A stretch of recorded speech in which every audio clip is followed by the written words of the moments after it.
Hey everyone, I'm Colette and welcome to my channel. Today I'm sharing a quick and easy spell for spring protection. I'm going to do a little green witchery. I've gathered some magical plants, herbs, and flowers to put in a vase, and together they make a really discreet and non-obvious protective spell. Let me know in the comments if you would like more of these in the future, or if you have particular qualities that you would like to see embodied in a plant vase. I hope you enjoy. I use vase spells constantly. I make at least one a week for protection, abundance, calling in spirits, finding out which plants are attached to various deities and honoring them, honoring my ancestors with them. And they're also great for healing spells, particularly when you're taking a flower or plant arrangement into a hospital setting because they're really discreet. A surprising number of garden plants are actually toxic to children and pets, so I like to put them up where they can't get into them. And I also like to put a plate underneath them to catch any petals or plant parts that might fall off the vase. Right now my garden is in a place where so much is blooming. A lot of the late winter plants are still hanging on, and those mid-spring to late spring plants are starting to bloom. So I have a lot to pick from. I know I have a lot of intermediate viewers, so if you have protective plants in your region that you think would look good in this kind of spell, let us know in the comments.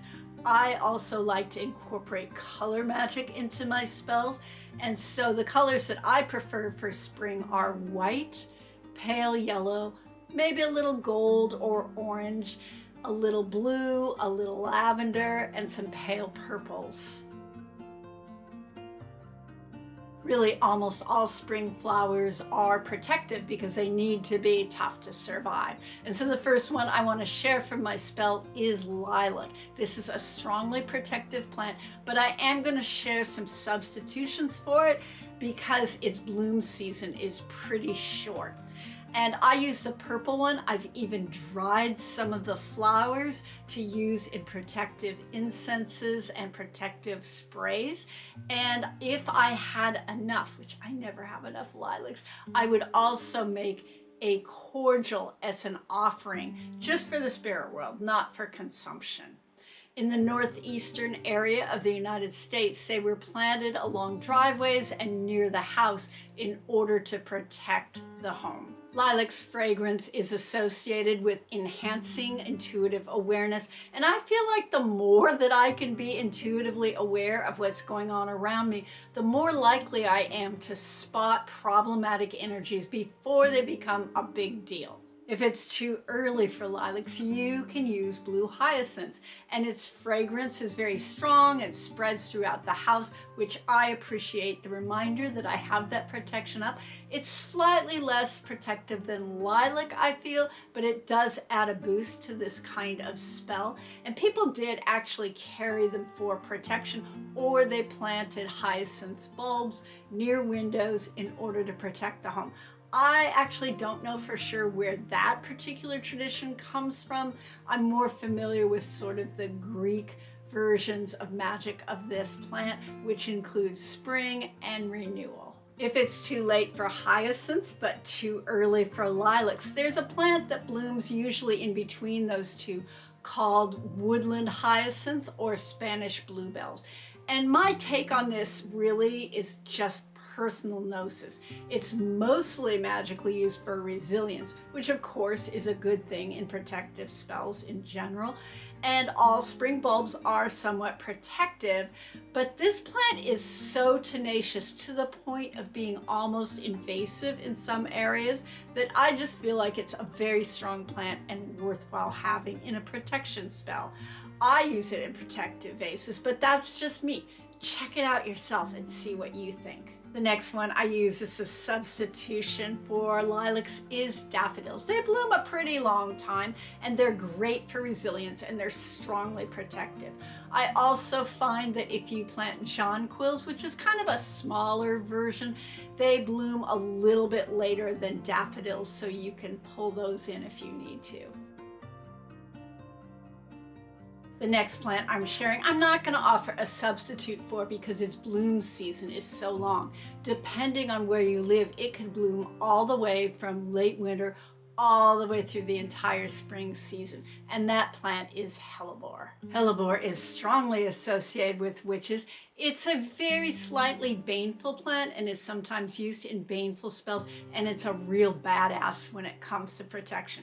It comes in a lot of colors. Personally, for early spring, I like the white ones, but the deep purple, almost black ones are amazing to use, and they come in a lot of other colors as well.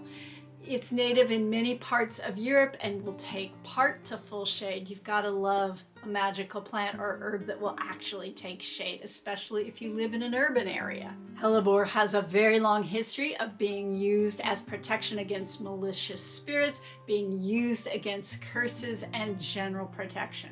It's also been used in banishing spells. It can be put in charm bags for protection, and I like to wash my hands after I've harvested it and my tools just because it is pretty poisonous.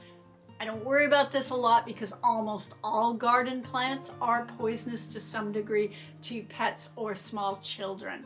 And rhododendron, for example, is really toxic.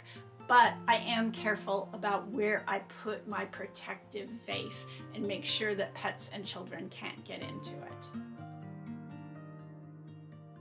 And my final plant for my vase is rosemary. It's another really tough one and one of my go-tos for protection. And for spell vases, I especially like them in late winter, early spring, because that's when they're blooming. And rosemary is also a plant that is non-toxic, so you can use it in wreaths and bundles above doorways as well. Rosemary also invokes mental clarity, awareness, and cognition, so that is also really helpful for protection, I find. So you can use however many plants feels right to you. In this one, I used 5 plants. 4 is also a good number. It just depends on what you have available. So I used rosemary, wood hyacinths, hellebore, lilac, and then I had just one jonquil bloom that was ready to pick, so I grabbed that. When I'm picking the plants for my spell, I like to start by taking some centering breaths and trying to make sure that I am as clear and focused as I can be. Maybe I take a few minutes or seconds to just touch the plant, smell it, and appreciate its beauty. Then I tell the plant what I'm doing, what I'm hoping for from it, ask it to help me, and thank the plant.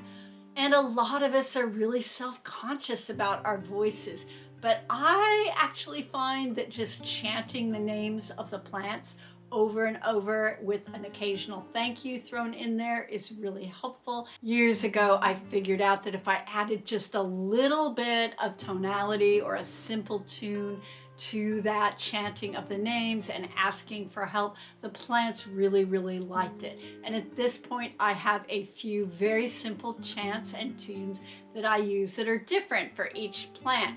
And if you're at all into chanting and singing, I encourage you to try that and see what kind of results you get. You might really enjoy it. I know a lot of us are self-conscious. Even if you just hum to the plants as you're harvesting them and talking to them, that's really helpful. Just remember, it does not have to be a sonnet. Once I have all the plants gathered and bring them into the house, I light a small birthday candle or a tea light, and then I add them to a vase that I have cleared. And I do this by just rinsing the vase underwater inside and out and saying something like cleanse and bless, cleanse and bless, cleanse and bless 3 or 4 times. As I'm adding then the flowers and herbs and plants into the vase, I like to repeat their name over and over again with thank you, or else chant the word protection several times, or ask the plants to bring me their protective properties, whatever feels most authentic to you. Then I take my finger, dip it in water or maybe some rosemary tea for a little extra boost, and draw a pentacle on the vase, either on the bottom or the front with my finger. and surround it with a circle and say something like thank you or it is done, whatever feels most authentic to you.